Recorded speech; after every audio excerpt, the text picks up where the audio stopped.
Well, it looks like we're going to have a good cotton crop in our textile garden here. We planted two different types of cotton. They're both upland cotton. One is red and one is just regular white cotton.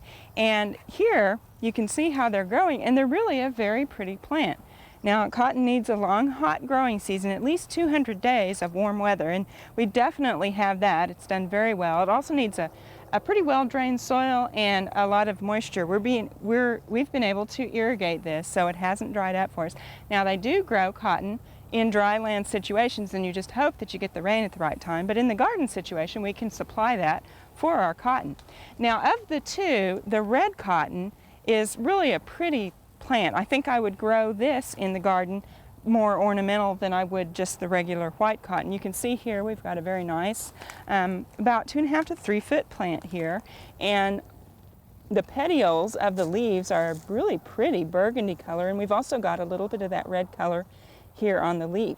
The other thing that's neat is that our blooms here, you can see before they open up, these almost look like egret wings, I think. They're very frilly, and then we have a very nice bloom on it, and these open up and then are open for about a day, and they've been blooming for about a month and a half now, and it's a really pretty yellow flower with just hints of pink around the edge. And if that bloom looks familiar, it's because the cotton is related to the hibiscus and the ochre. It's all in the same family, so that's the bloom that you're looking at there.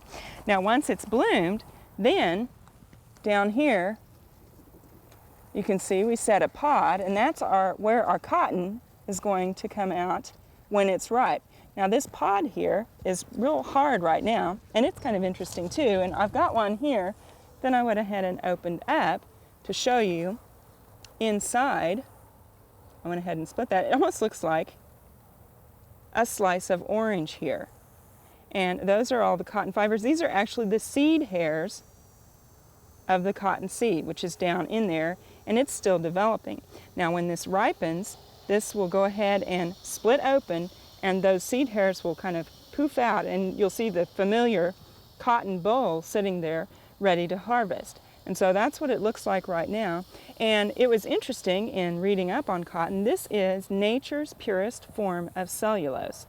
And while we know cotton as we use it in clothing and stuff, there are lots of other products that are made out of the byproducts of cotton. The linters that are close, the hairs close around the seed, are used in the manufacture of rayon.